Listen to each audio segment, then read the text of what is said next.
ఆంధ్రప్రదేశ్లో ఎన్నికలు మహా రంజుగా సాగనున్నాయి. వైసీపీని గద్దెదించాలని టీడీపీ, జనసేన, బీజేపీలు జట్టు కట్టాయి. మరోవైపు వరుసగా రెండోసారి గెలిచి తీరాలన్న పట్టుదలతో వైఎస్ జగన్మోహన్ రెడ్డి దూకుడు మీదున్నారు. సిద్ధం సభల విజయాలతో జోష్ మీద ఉన్న పార్టీ శ్రేణులు తాజాగా పార్టీ అభ్యర్థులు మొత్తం జాబితా ఒకేసారి విడుదల చేయడంతో ఉత్సాహంగా ఉరకలు వేస్తున్నాయి. టీడీపీని ఈ ఎన్నికల్లోనూ చిత్తుగా ఓడించేస్తే ఇక టీడీపీ మనుగడే ఉండదని వైసీపీ భావిస్తోంది. ఈ పోరులో భాగంగానే కొన్ని కీలక నియోజకవర్గాలపై ప్రత్యేక వ్యూహాలు, ప్రణాళికలు సిద్ధం చేశారు జగన్మోహన్ రెడ్డి. ఈ ఎన్నికల్లోనూ అధికారంలోకి వచ్చేది తామేనని జగన్మోహన్ రెడ్డి చాలా ధీమాగా ఉన్నారు. అందుకే పదే పదే ఈ ఎన్నికల తర్వాత ప్రమాణ స్వీకారం కూడా విశాఖలోనే చేస్తానని ఆయన ప్రకటించడం, తాజాగా అభ్యర్థుల జాబితా విడుదల చేసిన సందర్భంలో 2 నెలల్లో ప్రమాణ స్వీకారం చేసిన తర్వాత సామాజిక న్యాయాన్ని మరింత గొప్పగా, మరింత ముందుకు తీసుకుపోతామంటూ చాలా ఆత్మవిశ్వాసంతో అన్నారు జగన్మోహన్ రెడ్డి. తాము అధికారంలోకి రావటం గ్యారంటీ అనుకుంటోన్న జగన్మోహన్ రెడ్డి ప్రత్యర్థి కూటమిలో కొందరిని ఓడించడానికి ప్రత్యేక వ్యూహాలు సిద్ధం చేసినట్లు చెబుతున్నారు. హిందూపురంలో నందమూరి బాలయ్య, మంగళగిరిలో నారా లోకేష్, కుప్పంలో చంద్రబాబు నాయుడుతో పాటు పిఠాపురంలో పవన్ కళ్యాణ్ ను ఓడించడానికి కసరత్తులు చేస్తున్నారు. చిత్రం ఏంటంటే మంగళగిరి, పిఠాపురం, హిందూపురం నియోజకవర్గాల్లో లోకేష్, పవన్ కళ్యాణ్, బాలకృష్ణలపై వైఎస్ఆర్ కాంగ్రెస్ పార్టీ మహిళా అభ్యర్థులనే బరిలో దించుతోంది. మంగళగిరిలో లోకేష్ గత ఎన్నికల్లో ఓటమి చెందారు.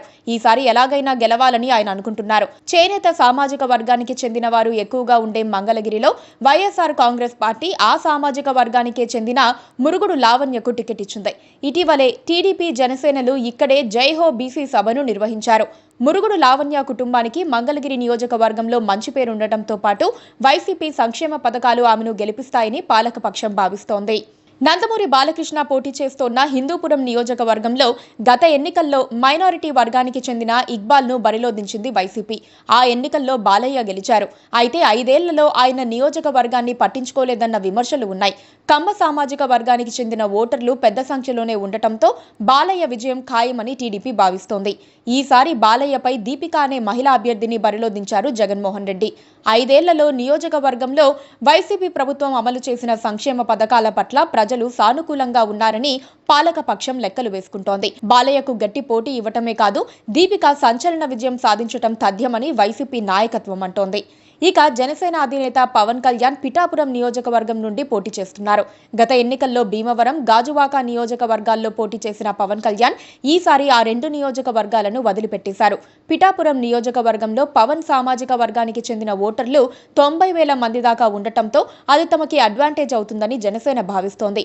అందుకే పవన్ ఈ నియోజకవర్గాన్ని ఎంచుకున్నారు. అయితే ఇక్కడ వైసీపీ సీనియర్ నాయకురాలు వంగా గీతను బరిలో దించుతోంది. గత ఎన్నికల్లో ఎంపీగా గెలిచిన వంగా గీత అంతకు ముందు ఇదే పిఠాపురం నుండి గెలిచారు.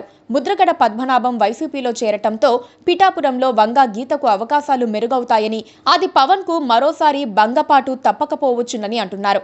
ఇక టీడీపీ అధినేత చంద్రబాబు నాయుడు ప్రాతినిధ్యం వహిస్తున్న కుప్పం నియోజకవర్గంపై 4 ఏళ్లుగా వైసీపీ స్పెషల్ ఆపరేషన్ నిర్వహిస్తోంది.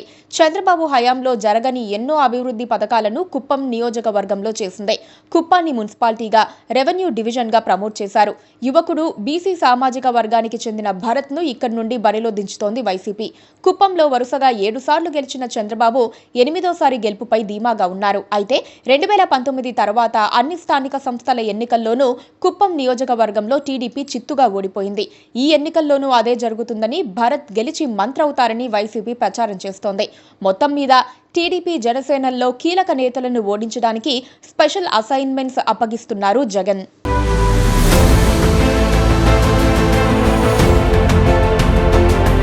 Please subscribe to KTV Telugu. KTV Telugu. KTV Telugu channel.